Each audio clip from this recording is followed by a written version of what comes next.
Listo, entonces vamos a hablar de los betalactámicos. Estos probablemente van a ser el grupo más importante que ustedes van a hablar y que ustedes van a manejar. Es una superfamilia de antibióticos que clásicamente se clasifica en cuatro grandes grupos. Las penicilinas, las cefalosporinas, los carbapenémicos y los monoactámicos. Hay muchas nemotecnias por ahí, pero básicamente son esos cuatro grupos. ¿Por qué la gente le enredan tanto los betalactámicos? Porque tienen muchas subclasificaciones. Infecto es un tema muy de memoria.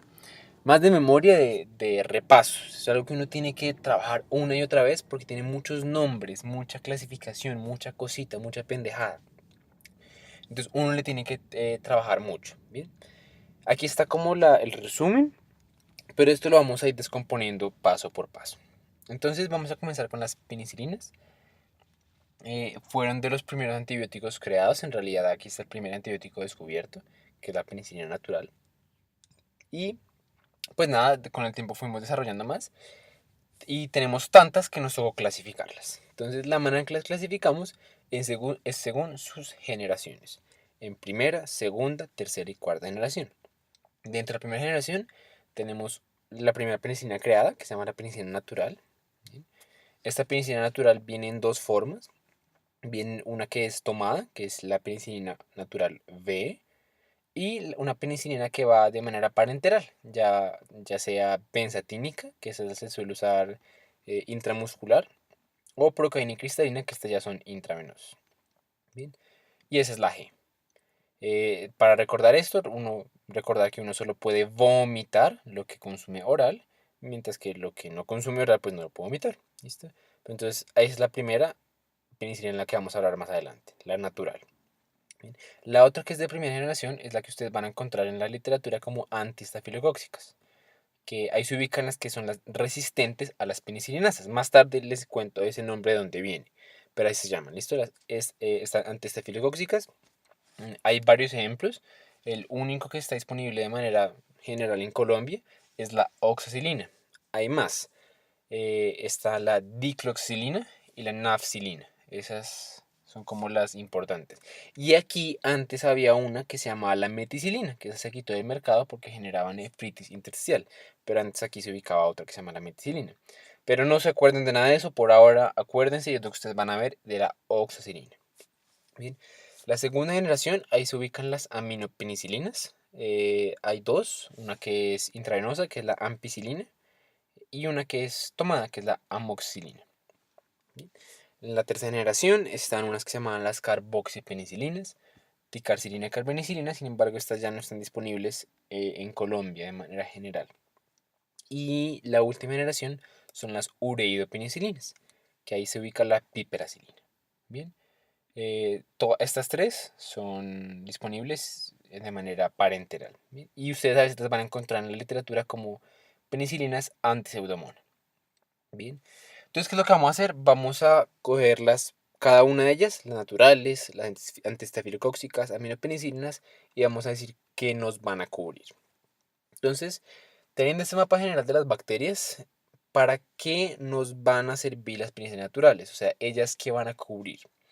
Y lo primero que tenemos que decir es que las penicilinas naturales, y no solo las penicilinas naturales, sino las penicilinas en general, van a tener un cubrimiento casi que universal de los estreptococos, los anaerobios, de manera general, esos dos, o sea, estreptococos y anaerobios, particularmente los anaerobios no del tipo bacteroides. ¿Bien? O sea, anaerobios como comunes, peptococo, peptostreptococo y Bellonella. Bien, pero vital de aquí, o sea, uno no se puede ir sin saber que la penicilina natural me sirve para cubrir estreptococos. ¿Listo? Ojo, es muy intencional esto que se hizo aquí. El neumococo resistente no, obviamente no la va a cubrir la penicilina natural, porque se llama resistente a la penicilina. ¿Listo? Ya más adelante les cuento quién sí lo puede pegar a este señor. Encima de este como grupo, la penicilina natural también le sirve para algunos bacilos gram positivos. ¿Listo? Puntualmente listeria, troferima y actinomyces. ¿Listo? Si tienen estas bacterias son un poquito más difíciles de acordarse. Si no se acuerdan muy bien qué causan estas bacterias, vayan y repásense la teoría de bacterias. bien, para que lo tengan ahí como más presente. ¿Qué más me cubre la penicilina natural? La Neisseria, ¿listo? Las Neisserias que no son resistentes, las cubre la penicilina natural. Hay unas Neisserias que son resistentes a la penicilina, pero de manera general, la penicilina natural le debería pegar a Neisseria. ¿Bien? Y creo que ya es el último o el penúltimo, Treponema pallidum. Treponema pallidum, el causante de la sífilis, tiene una sensibilidad óptima a la penicilina natural. El único gram negativo importante que hay que saber que le sirve también manejo con penicilina natural es la pasteurela, la que causa infecciones de piel de tejidos blandos asociada a animales. Entonces la penicilina natural sirve para muchas cosas. La gente le quita como su papel y dice que solo sirve para estreptococos, pero no, en realidad ya sí cubre más cositas. Pero lo más importante sí son los estreptococos. Ahora, cuando pasamos a las resistentes a penicilinasas, las antiestafilocóxicas, vamos a ver un fenómeno muy interesante y es que ellos van a mantener el espectro de los estreptos y los anaerobios, si eso se mantiene exactamente igual, pero pierden todo el resto de lo que hablamos. O sea, todo eso que nosotros observamos aquí, de Neisseria, Listeria, Actinomyces, Pasturela, sífilis, la oxilina lo pierde un poco. Bien, la oxilina pierde un poquito ese espectro, pero gana algo que no tenía el anterior, y es que ya gana el cubrimiento del aureus. ¿Listo?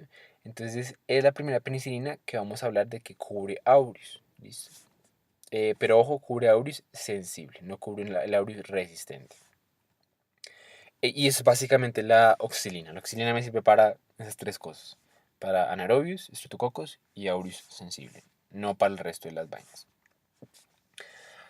Las aminopenicilinas, amoxi y ampi, van a lo mismo, mantener como el eje central de las penicilinas, que son los estreptococos, pero le añadir algo muy útil, y es que le van a añadir un cubrimiento de 1 del enterococo, el enterococo fecalis, y 2 de las enterobacterias multisensibles. Bien. Entonces la aminopenicilina va a ser tremendamente útil por eso, porque va a ampliar mucho el espectro. Vamos a cubrir unos gram positivos muy importantes, pero también gram negativos. Encima de las enterobacterias también se le añade un cubrimiento de Helicobacter pylori, de Haemophilus influenza y de Pasteurella. Bueno, también cubren otros anaerobios, ellos expanden un poquito más el espectro, pero fíjense que no cubre bacteroides. ¿Listo? De manera general, que no cubre bacteroides no tiene un cubrimiento de anaerobios como pues muy útil. Entonces, eso eran las aminopenicilinas. La piperacilina, el gran hit de la piperacilina es que la piperacilina expande el cubrimiento de enterobacterias a las demás enterobacterias. O sea, las demás enterobacterias que eran un poquito más resistentes, la piperacilina muchas veces las alcanza a coger. No a todas, pero sí alcanza a coger a la gran mayoría. Y además de esto, expande el cubrimiento de pseudomonas. Bien, entonces, cuando uno revisa esto por la primera vez, uno no se le queda absolutamente nada. Literalmente absolutamente nada. Porque es muy enredado. O sea, hablamos de muchas bacterias, no hay como un gran patrón así como general.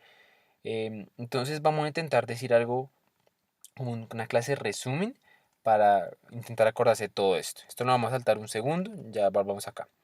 Entonces, este sería como el gran resumen. Cuando uno habla de las penicilinas, todas comparten un mismo eje, que es que todas tienen un buen cubrimiento de streptococos. Todas. Ahora, a medida que yo me voy moviendo de generación en generación, se añade o se quita algo. Entonces, en la primera generación, que es la penicilina natural, yo voy a tener un cubrimiento de ácidos gram positivos, de sífilis y de pasteurella. Voy a tener como esos tres de plus. ¿Bien? Esos tres se pierden en la oxidina, pero la oxidina añade a alguien, que es el Staphylococcus aureus. Entonces, todos encima de strepto van a cubrir estafilo. De aquí en adelante, ampi, amoxi y piptazo, ambos van a cubrir enterobacterias, sabiendo que el piptazo cubre un poquito más de enterobacterias. O sea, esto lo podríamos poner degradado, creo que lo va a cambiar más adelante. Em, y que piptazo encima de esto cubre pseudomonas. Bien, ese sería como el gran resumen. Ahora, ustedes han escuchado, y ahora sí me estoy devolviendo a la parte de atrás, que hay a veces que se utilizan unos que se llaman inhibidores de beta-lactamasas, que son el claulanato, el sulbactam y el tazobactam. Entonces uno ha escuchado, por ejemplo, el nombre de póngale amoxiclaulanato o ampicilina sulbactam o pip-tazo. Ahí estamos hablando de combinaciones de penicilinas, que son estas, eh, hagan de cuenta, como accesorios de armas, literalmente, son así.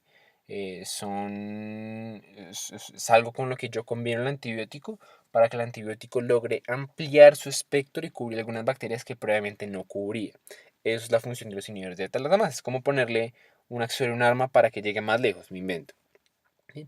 Ahora, ¿para qué me sirven estos inhibidores? O sea, ¿qué tanto expande el espectro y a qué? Entonces aquí vamos a ver que el clavulánico, cuando yo a la amoxicilina le pongo clavulanato, lo que estoy haciendo es añadirle algo más. ¿Qué le añado?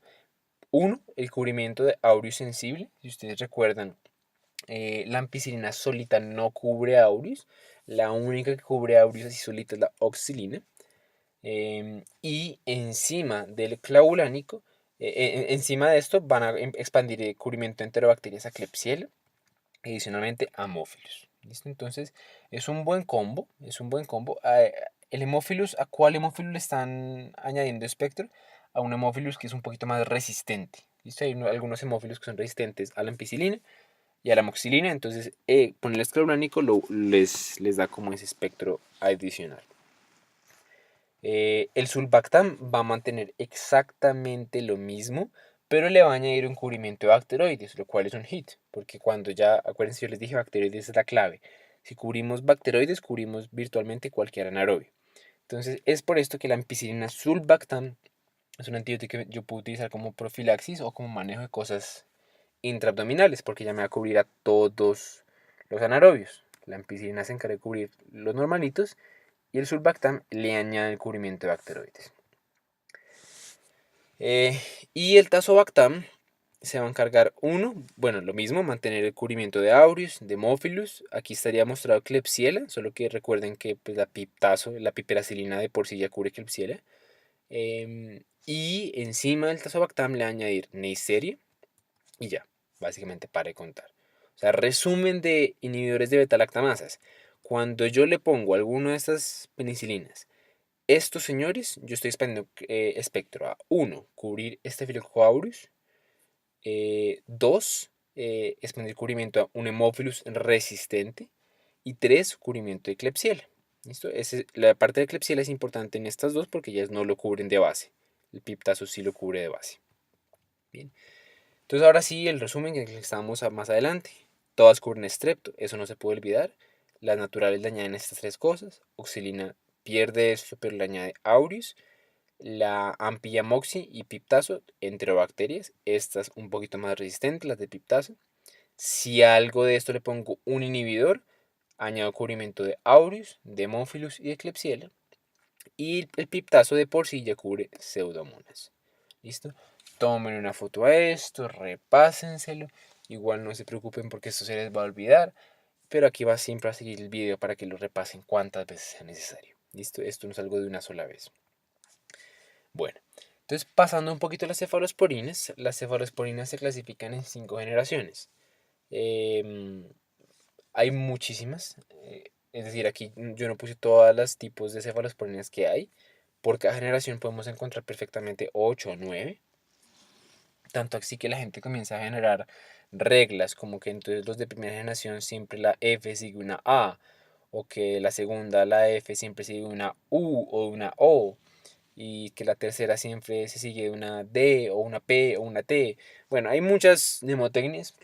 Aquí simplemente estoy usando las que ustedes van a ver en la clínica, literalmente, que son, en la primera generación, cefalexina y cefasolina. Esas son las que ustedes van a ver. Cefalotina es la primera cefalosporina creada. Eso es más en términos de antibiograma. Ustedes de vez en cuando van a ver que el antibiograma reporta una cefalotina. Sí, pues tienen que saber de qué generación es. Pero no se usa mucho como en práctica. De la segunda generación, recordar el cefuroxime, que es la que ustedes probablemente vayan a usar.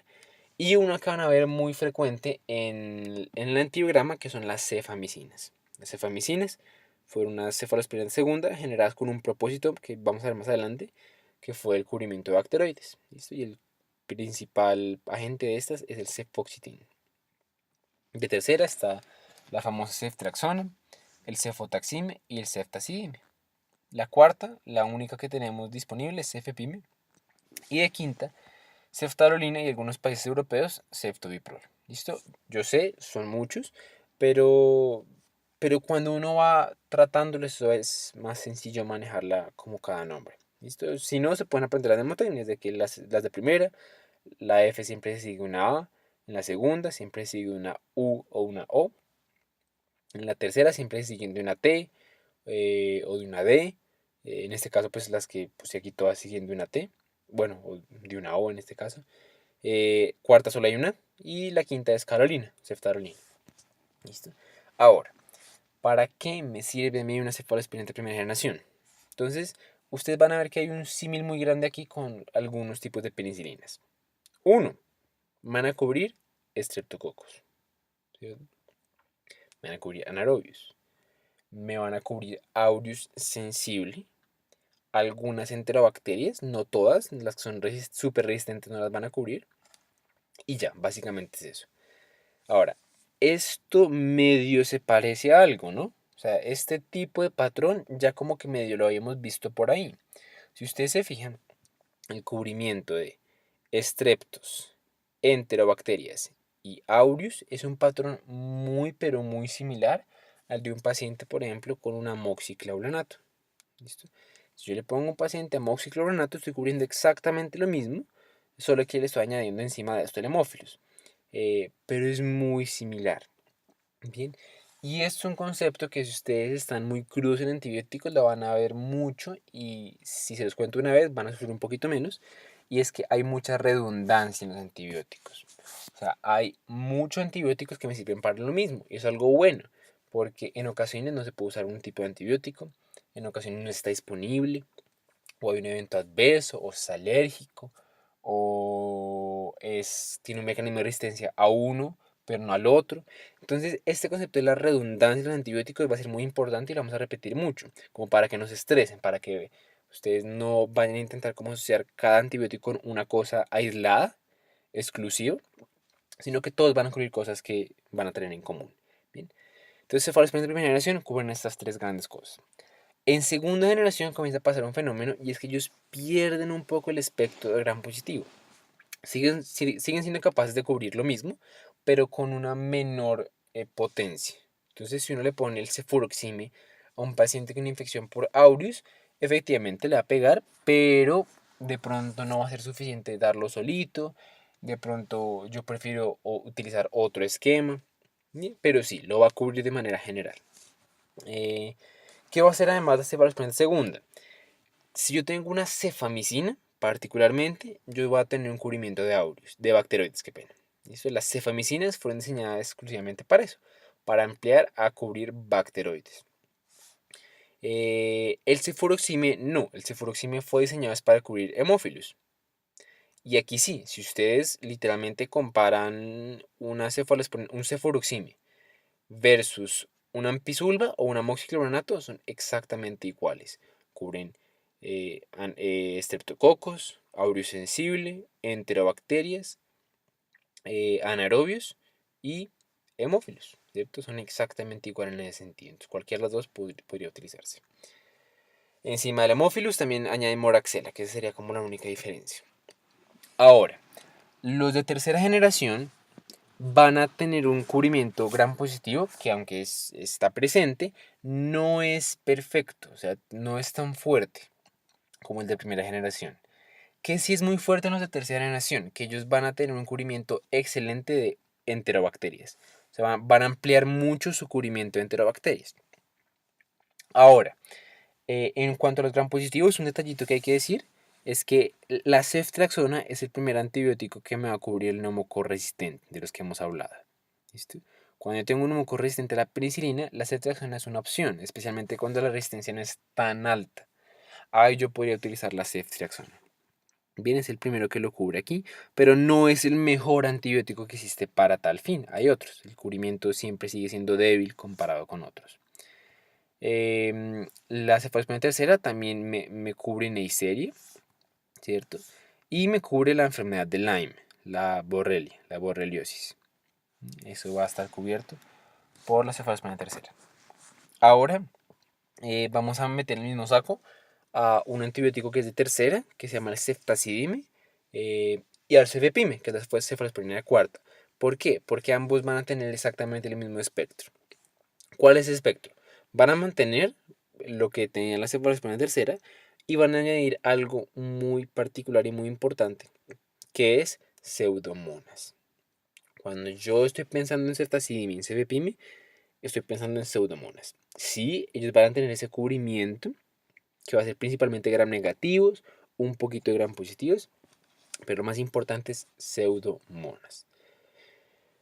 Y por último, la cefalosporina de quinta generación, ella lo mismo va a mantener de cierta manera el espectro, pero siéndonos sinceros, la cefalosporina quinta fue diseñada para una cosa en particular y es la única razón por la que lo utilizamos en el siglo XXI, y es para manejar el Staphylococcus aureus resistente a la meticilina. ¿Listo? Entonces, bueno, y también tiene un buen cubrimiento de enterococos. Es creo que la única cefalosporina que puede cubrir enterococos. Entonces, lo mismo, mucha información. ¿Cómo vamos a intentar sintetizar algo? Esto es de una manera un poquito más fácil de llevarse para la casa. Que bueno, aquí tenemos las cefalosporinas de primera a quinta generación. Y ella sigue una regla. Y es que si ustedes se dieron cuenta, las de primera generación tenían un excelente cubrimiento de streptococcus, ¿cierto? Y de aureus. O sea, ellos tenían un buen cubrimiento. Y a medida que yo iba bajando, ese cubrimiento se iba perdiendo un poquito. Por eso hay como un degradé acá. Bien. Entonces los gram positivos como que ellos pierden potencia a medida que bajan. ¿Listo? Sin embargo, si se dieron cuenta de aquí cómo se mueve el cuadrito de las enterobacterias, ustedes se dieron dar cuenta de que es muy diferente el cubrimiento de una de primera o segunda generación versus los de tercera y cuarta. Entonces las enterobacterias como que van al revés. Ellos inicialmente comienzan un poquito más flojos y luego van aumentando su espectro las enterobacterias. Bien. Ahora bien, dentro de ese como gran regla van pasando cositas. El cefuroxime añade cubrimiento de Hemophilus y de Moraxella, dos cosas respiratorias, por eso es un antibiótico útil para cosas respiratorias. Desde la cefalosporina de tercera se añade cubrimiento de neumococo resistente, que eso se va a mantener en todas las cefalosporinas. La tercera adicionalmente va a ser buena para cubrir la enfermedad de Lyme, Borrelia y Neisseria. Y el cefepime para cubrir Pseudomonas aeruginosa. Ahora bien, la ceftarolina me va a añadir cubrimiento de MRSA y de enterococo. Eso es algo que va a tocar repetir, repetir, repetir, pero esa es la idea general. Ahora, están los inhibidores de beta-lactamasa que se le puede añadir a las cefalosporinas. Estos son un poquito menos conocidos, especialmente el último que tenemos aquí, pero se usan.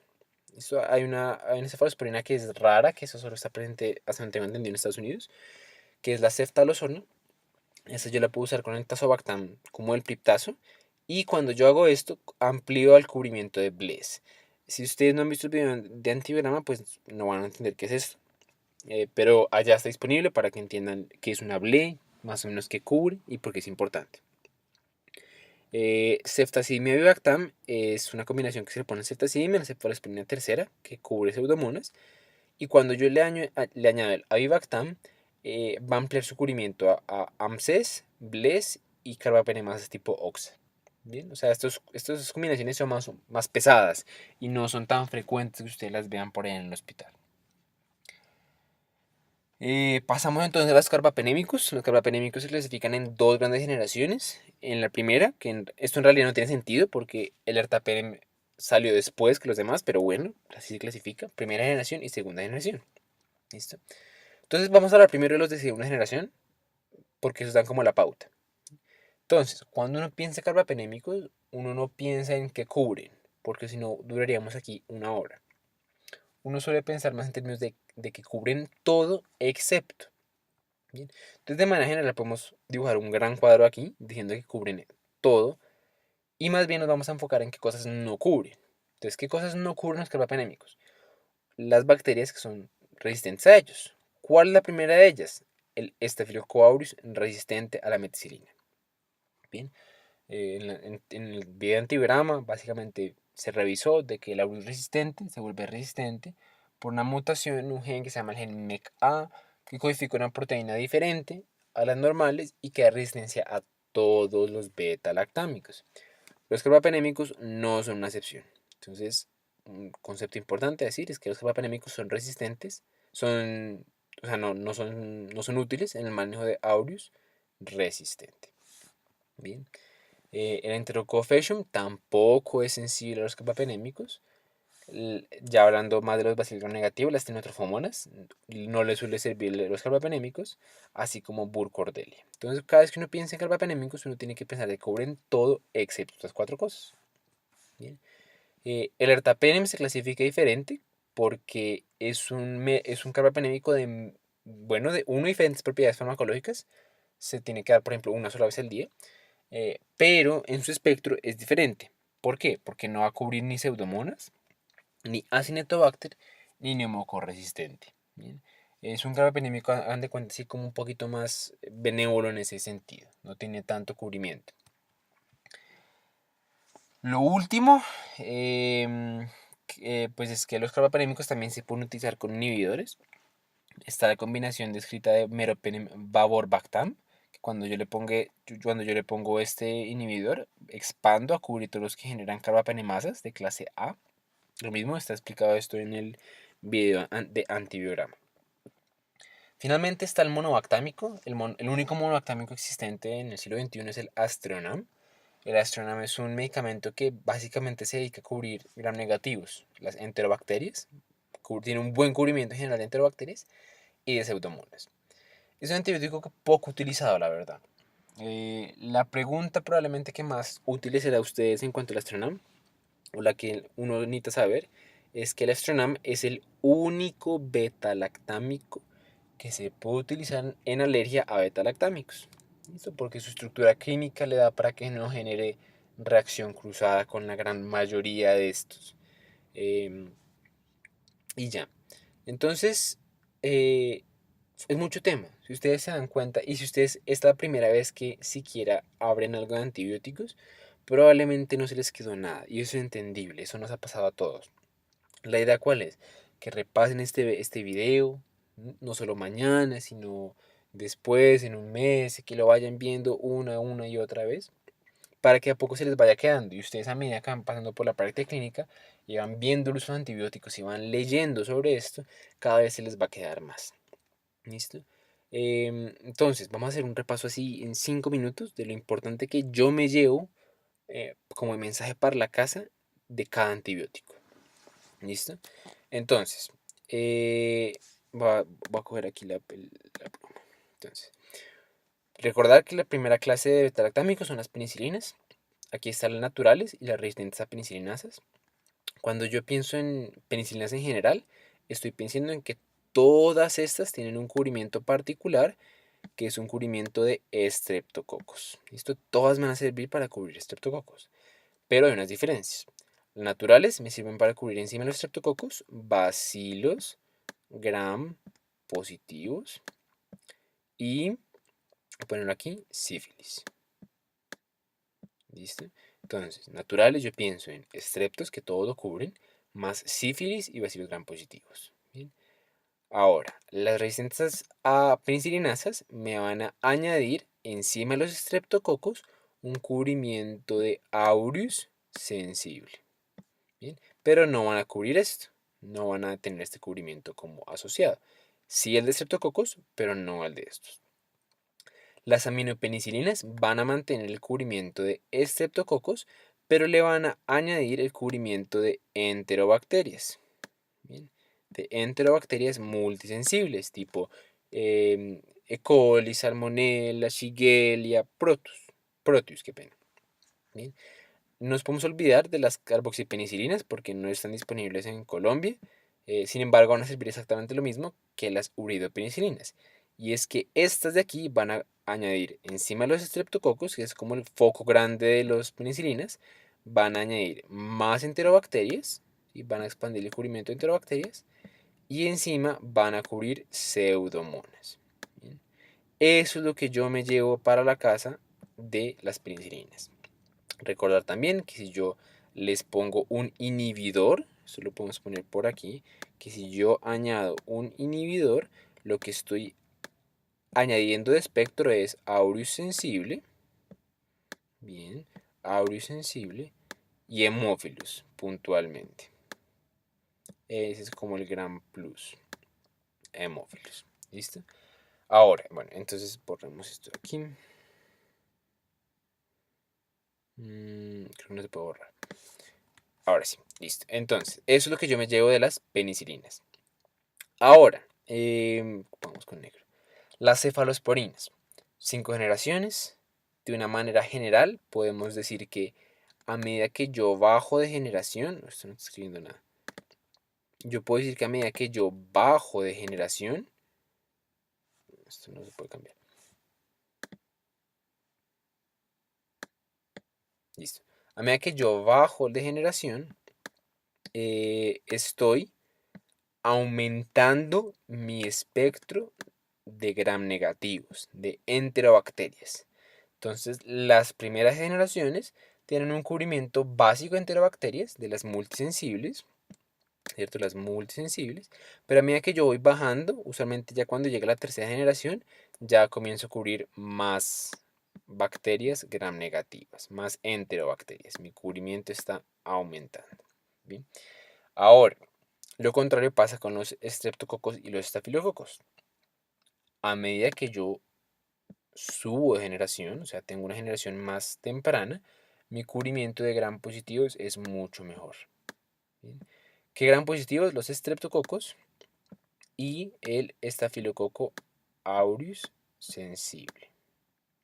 ¿Bien? Ahora, encima de esta regla general de que a medida que baja tiene más cubrimiento de gram negativos y a medida que sube más cubrimiento de gram positivos, se cumplen algunas cosas. El cefuroxim y el cefoxitin cubren respectivamente hemófilos y el cefoxitin bacteroides. Bien, esto le añade. La ceftriaxona y el ceftazidime. La ceftriaxona se va a encargar de añadir cubrimiento de más cosas que va a cubrir, por ejemplo, borrelia. Bien, por ejemplo, borrelia. Y el ceftazidime se va a encargar de añadir cubrimiento de pseudomonas. ¿Listo? Exactamente igual que hace el cefepime. El cefepime también añade cubrimiento de pseudomonas. La ceftarolina y el ceftobiprol, aunque van a mantener la misma regla que esto en general, fueron diseñados particularmente para una cosa, y es para cubrimiento de MRSA. Bien. Y ya, esas son las cefalosporinas. Ahora, carbapenémicos, cubren todo excepto. Entonces, ¿todo excepto qué? Y lo vamos a escribir también como... Entonces, todo excepto Burcordelia. Listo, Burcordelia. Estenotrofomonas, eso como del lado de los gram negativos. Estenotrofomonas. De los del lado de gram positivos, MRSA. Bien, MRSA, ese no lo van a cubrir. Y cubrimiento de enterococos. ¿Listo? Entonces, de manera general, no van a tener cubrimiento de estas cuatro cosas. El ertapenem adicional a esto no va a tener cubrimiento de Acinetobacter y de Pseudomonas. Bien. Finalmente, los monobactámicos, recuerden que es un medicamento poco utilizado, que más que todo se utiliza cuando uno por alguna razón necesita un betalactámico, alergia a estos, y principalmente se va a limitar a cubrimiento de pseudomonas y de enterobacterias. ¿Listo? Si ustedes son capaces de hacer ese mapa mental en su cabeza, con las clasificaciones, con cada miembro importante, y las reglas generales de espectro, ustedes van comenzando muy bien por el tema. ¿Listo? Una vez uno ya sabe eso, ya comienza a averiguar de que la cefalexina se da 600 miligramos cada 6 horas, de que la ceftriaxona tiene una dosis que se puede utilizar en infecciones severas, una dosis que se puede utilizar en infecciones normales, de que todos los beta-lactámicos son bactericidas, de que, no sé, me invento, X, Y, Z, todos los detallitos de los antibióticos a medida que uno los va estudiando. Pero ese es el primer paso, aprender cuáles son y para qué me sirven. Espero que les haya gustado el video y por ahora vamos a dejar ahí.